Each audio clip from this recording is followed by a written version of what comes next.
Hello, Vinny fans. How are you all doing today? I hope you're feeling great and relaxed.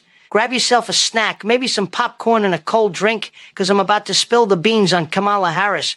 Nobody investigates better than Vinny Gambini, and today I've got nothing but hard-hitting facts for you. Facts you probably haven't heard before. So, keep your ears open and stay tuned.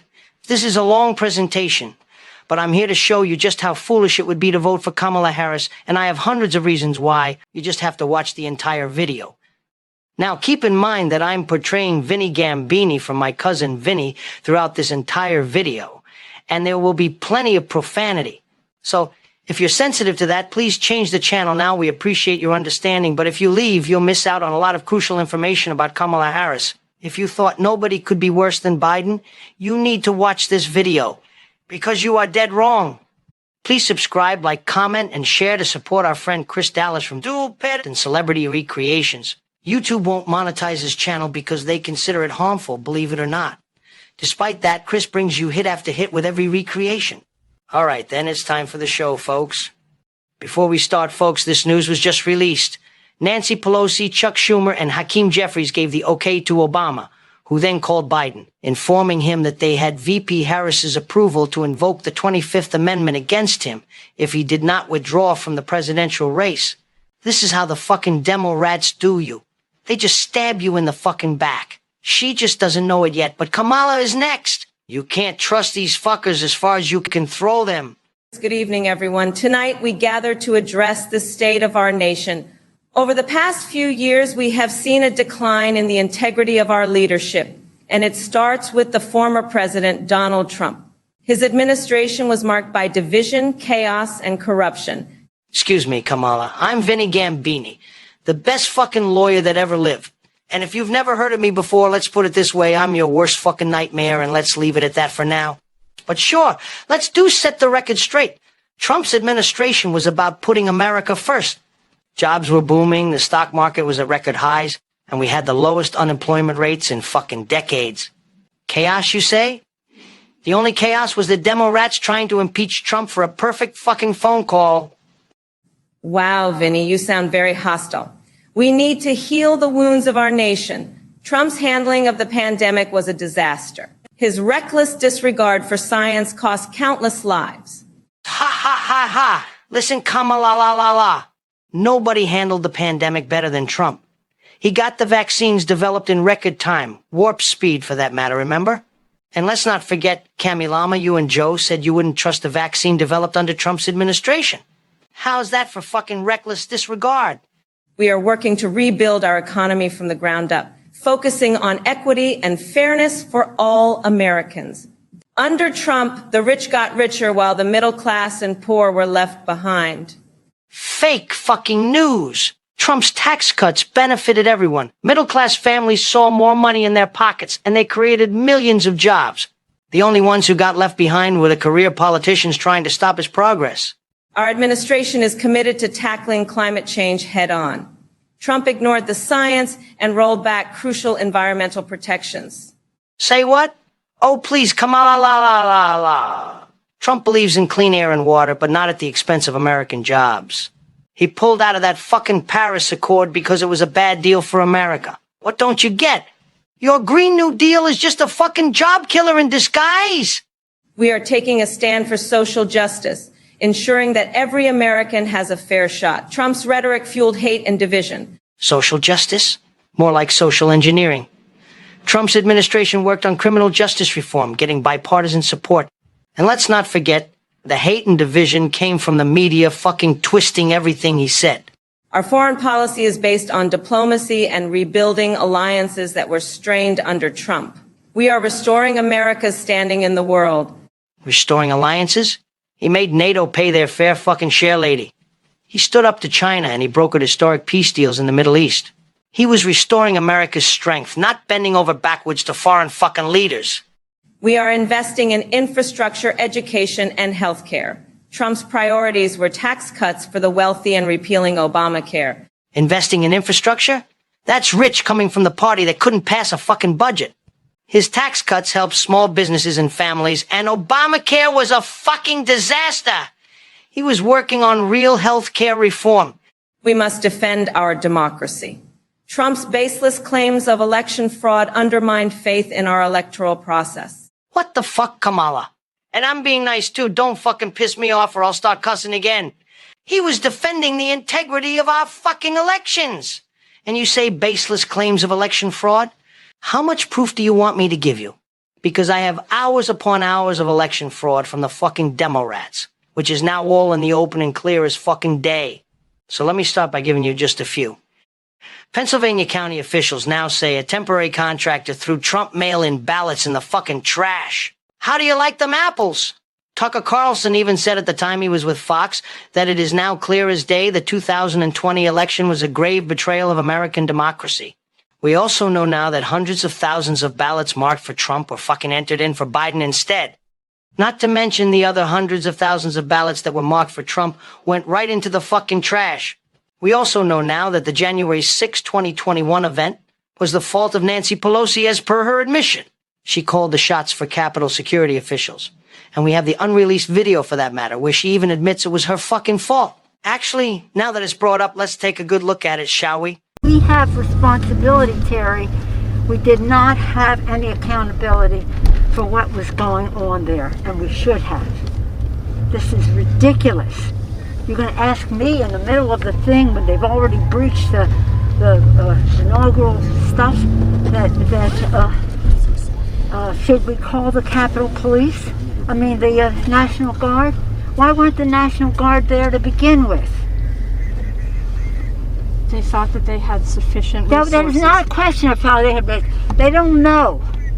They clearly didn't know, and I take responsibility for not having them just prepare for more.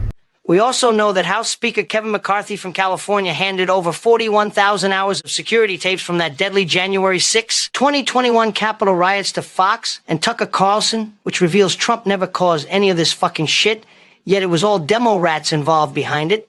And security letting the rioters in willingly. None went in by force. And don't start with your leftist fact-checking website bullshit to try and prove me wrong, because we know how one-sided they are, and we're for that matter, with their fact-checking bullshit spewed everywhere, even on Dr. Fauci, when we know now he was all a fucking lie. Yet they were supposedly fact-checking on anything negative people said about him. Meanwhile, we now know that he fucking lied on just about everything he has ever told the American public, or the world for that matter. And this was proven when he was fucking grilled in Congress on June 3rd, 2024, especially by Marjorie Taylor Greene, who represents Georgia's 14th congressional district. She indeed grilled Dr. Anthony Fauci during that congressional hearing, accusing him of lying constantly and suggesting he should be imprisoned for the criminal that he is. So please spare me with your fact-check elephant shit, please. So, there's nothing baseless about wanting fair and transparent voting. And let's not forget, and let's be honest too, Kamala, the only reason you're standing there is because the media and big tech were on your fucking side. Our administration is committed to truth and transparency. Trump's administration was the least transparent in history. Truth and transparency? That's a fucking good one. Kamala la la la la. His administration was not one of the most, but the most transparent. He dealt with a nonstop witch hunt that again was proven to be all bullshit, yet they still delivered for the American people. Can't say the same for Hunter fucking Biden's laptop, can you? In conclusion, we are building a brighter future for all Americans. Trump's era of chaos is behind us, and we are moving forward together. If you call inflation, high gas prices, and open borders a brighter fucking future, then good luck. The American people know better. Trump's era was about making America great again, and he did it once. He'll do it again. So please do us all a favor and shut the fuck up. Now go home and have a nice hot cup of coffee. Kamala, grab a seat now because I'm about to spit out so many fucking facts that it'll make you want to vote for Trump too. First off, let me say that Joe Biden didn't want to fucking leave. Everyone knows that. We all saw him on the campaign trail saying, I'm not going anywhere. He had one bad debate, one bad night over and over again. That's why he talked to Lester Holt, did all those events, just to show everyone he could do it. And now we're supposed to believe he thinks he can't do it, according to the New York Post. Nancy Pelosi decided he had to go. She teamed up with Chuck Schumer, playing good cop, bad cop. Pelosi's the bad cop saying, you gotta go, look at your polling, you can't win. Schumer visits him, gives him a hug, says, take a week, make your decision, but do it for your legacy. Step aside for your legacy, for your life, for your party. Because right now you don't want the world stuck with Donald Trump. According to the polls, Trump is up by 5, 7%, and 10 points. Harris Forbes poll has Trump up by 9% as of July 21st. On Point Politics, Southern Cal Research has Trump up by 10%. Q poll has Trump up by 4%. Atlantic Journal-Constitution up by 4%. They have $11 million worth of ads going in her direction. Now what does she have? She's better behind a microphone than Biden, but so is everyone else. What she doesn't have is the ability or willingness to study, to understand policy positions, to go deep into the nuance, to explain herself. At the border, she can't explain herself. When it comes to energy, she talks rhetorically about green energy, but can't talk practically about the need to compete globally with fossil fuels. Why did she reignite relations with Venezuela? Got anything to say about that? And why did she stop building the wall? Why hasn't she been to the border more than fucking once? A 45-minute visit, that's it? How could she not see it as a national fucking priority when 20 million people came here fucking illegally? She says, it's a priority to make sure when people come into our border illegally, it's no longer a criminal offense. Especially when they sneak in. What the fuck? These are things to worry about. These are things to think about for Trump. Look at what she's got. Look at what Trump has. See how the game has changed? It's definitely harder now, but there's another story in the Wall Street Journal that's going to come back to haunt the vice president. They knew back in 2021 what was happening behind the fucking scenes and that Joe was failing. They talk about it. In 2021, they had an infrastructure deal for $1 trillion. Biden gets up, makes no sense, meanders, confused, had no idea where he was fucking going. Nancy Pelosi quickly scrambles to save the explanation. Ron Klain, the chief of staff, says it was so smart of Joe Biden not to twist arms down there, just explain the program, let them make their own decision. Nothing leaked out until 2023. Going overseas for a summit with NATO nations, Biden was so diminished he couldn't even fulfill a full schedule. Only 2 fucking meetings in 5 days. Diplomats were shocked. Kamala Harris is fucking worse than he is. She's for wide open borders. She's pro-Hamas. She's for Gaza. And she wants Israel to stand down. This is a troubling fucking time for leadership in America. Our adversaries around the world, Putin, Xi Jinping, Kim Jong-un, the Ayatollahs of Iran, they're all looking at this and saying, America is fucking weak. And we, the American people, have known this shit ever since President Trump left office. Now we have a president who's fucking hiding, and we don't even know if he's still around. I think Democrats are coming to their senses in the House, calling for a resignation. Kamala has a horrible fucking prosecution record, too. She has nothing on her record in 3.5 years as vice president. Tell me one thing she did. You can't. She has nothing good on her resume. There are only 4 people still with her. She's tired behind the stage, totally unorganized, doesn't know what the fuck she's doing. And people are dropping like flies left and right. Read the quotes from her former staff. She's not a pleasant person at all. So we have Joe Biden stepping aside now mysteriously after saying, I'm not going anywhere, and having a big schedule all lined up. What do you think happened here? It's pretty fucking clear. Nancy Pelosi stabbed him in the fucking back. The Demo rats disregarded the will of 14.6 million Democratic primary voters because they were concerned about their electoral chances, not only in the White House, but down ballot too. They did everything they could to ramp up pressure and force poor little sleepy Joey Biden out. We all saw in that stupid debate that he wasn't able to fulfill another 4-year term, let alone run for one. But this is the problem with fucking Demo rats. They gaslit the entire country for over a year about his cognitive abilities. The fucking media goes right along with it, denouncing any Republican that raised questions about Joe Biden's capabilities. And now look where we are. It's fucked up, I tell ya! Kamala Harris's record on the border is a total fucking disaster. A historically atrocious job.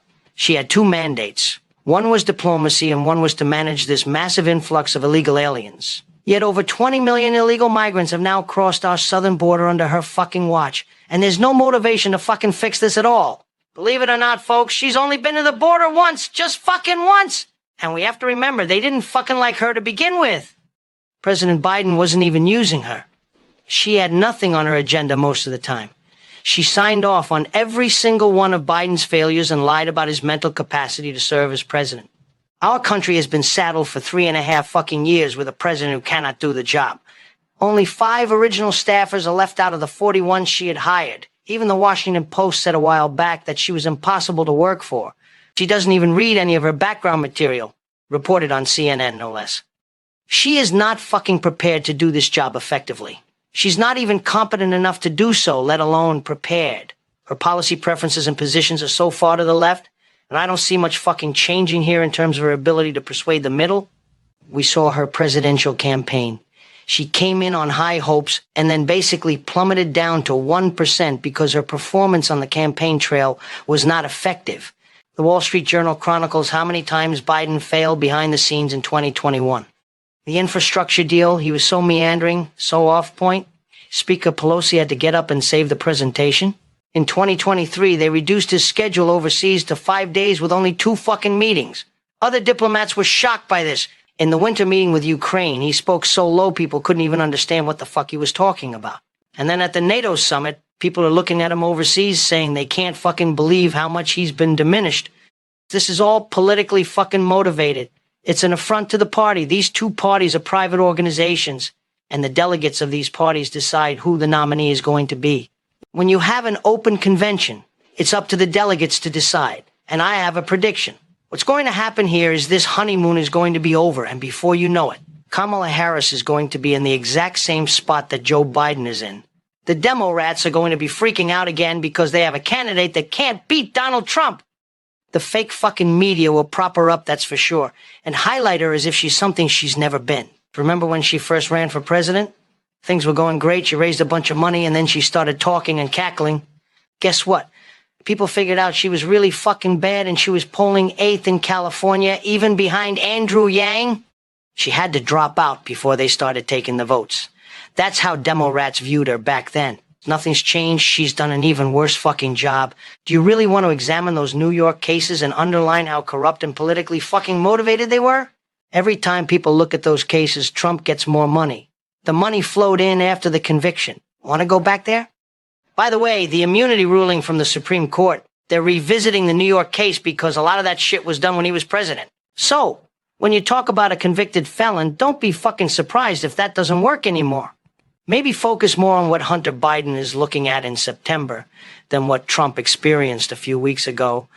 Kamala Harris has an agenda set of views deeply out of step with most Americans. Bob Casey was a 98% vote with Biden and Harris. So those policies have taken us in the wrong direction with sky-high inflation, the fentanyl crisis, crime in our cities, and a war on fossil fuels. It can only get fucking worse with Kamala Harris as president and her extreme views. This isn't political talk. These are facts. We saw her as the attorney general and as the district attorney. We saw the same fucking mistakes over and over again, prosecuting people who were fucking innocent, holding back evidence to make a conviction, and now we see it with open borders and sky-high inflation. The demo rats fucking did this. Now, Harris is their candidate, and the American people will not forget that in 2024. This is going to be a rude fucking awakening for the left-wing radicals of this country and whoever is ready to lead it. She also openly and proudly wants to decriminalize illegal fucking immigration. Can you believe that shit? Which would worsen the border crisis even more than it already has under her fucking watch as borders are. Eliminating even the residual threat of enforcement and asking American taxpayers to foot the bill for healthcare plans for illegal fucking immigrants.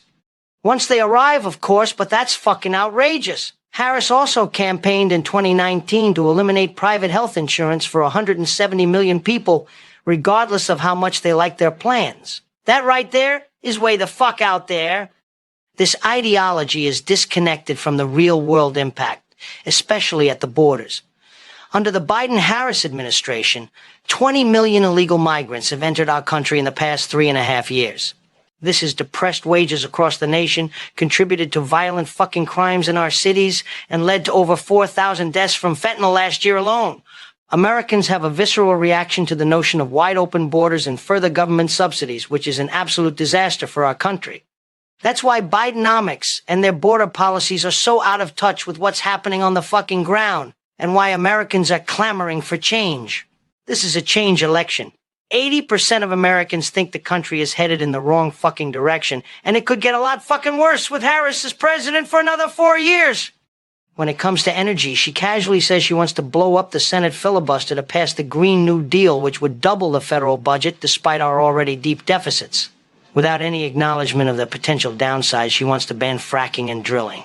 What the fuck?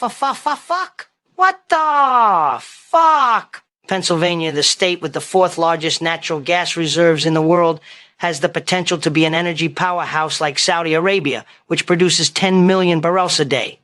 The risk of Kamala Harris in the White House is existential. The future of our Commonwealth depends on this election's outcome. This is not an overstatement. It's that fucking important. Harris's positions are completely out of step with Americans. It's not just Republicans. It's all Americans. She will be in deep fucking trouble in every state because she does not resonate with the majority when we talk about the future of our country. Who in their right fucking mind would vote for someone like this? Especially knowing what we know. You've got to be out of your fucking mind, completely fucking out to think she would be a better leader than Trump. Even if you hate Trump. We're seeing mobs on the streets chanting death to Israel, spewing anti-Israeli, anti-Semitic, pro-Palestinian, pro-Hamas rhetoric. They deface property at Union Station, spray painting Hamas is coming and flying fucking Hamas flags. They tore down American flags and raised fucking Palestinian ones. It took a long time for Democrats, including Harris, to condemn this, and only because J.D. Vance and others called them out. This grotesque fucking behavior is emblematic of a large chunk of the left-wing base. Kamala Harris is far left of Biden, supporting the Hamas cause, the Palestinians, and the socialists. That's the direction she'll take. Those chanting death to America and tearing down American flags are the ones influencing foreign policy in the Democrat Party and potentially a Harris administration. It's terrifying. And these perpetrators face no fucking consequences either. Thankfully, some major law firms in New York have announced that if you want a job with them, you better not be chanting death to America and supporting Hamas. Videos show people spray painting without masks in Washington, D.C., confident nothing will happen to them. And these fucking idiots think burning the flag is free speech? Since fucking when? Republican congresspeople, led by Speaker Johnson and Dan Crenshaw, went to Union Station to raise the American flag again and said the Pledge of Allegiance. This strong statement contrasted with the silence from the Harris campaign. As you can see, with these fucking Democrats in the White House for the past 4 years, we're the laughingstock of the world. How fucked up is that? How can you help? The only solution is to vote for Trump. If you think otherwise, you need a mental checkup because you're not playing with a full set of marbles. Let's all vote Trump if you want to make America great again, folks. And let me once again thank Chris Dallas with Dual Pet and Celebrity Recreations for another great creation. Please subscribe, comment, share, and like his channel because he does this as a true Republican and Trump supporter. None of his channels are monetized. Let us know in the comments whether you're with the red team or the blue team and why. So, once again, thank you everyone for watching our creations. This is your cousin Vinny Gambini, and I'll see you all back here real soon. Hasta la vista, baby. Go Trump!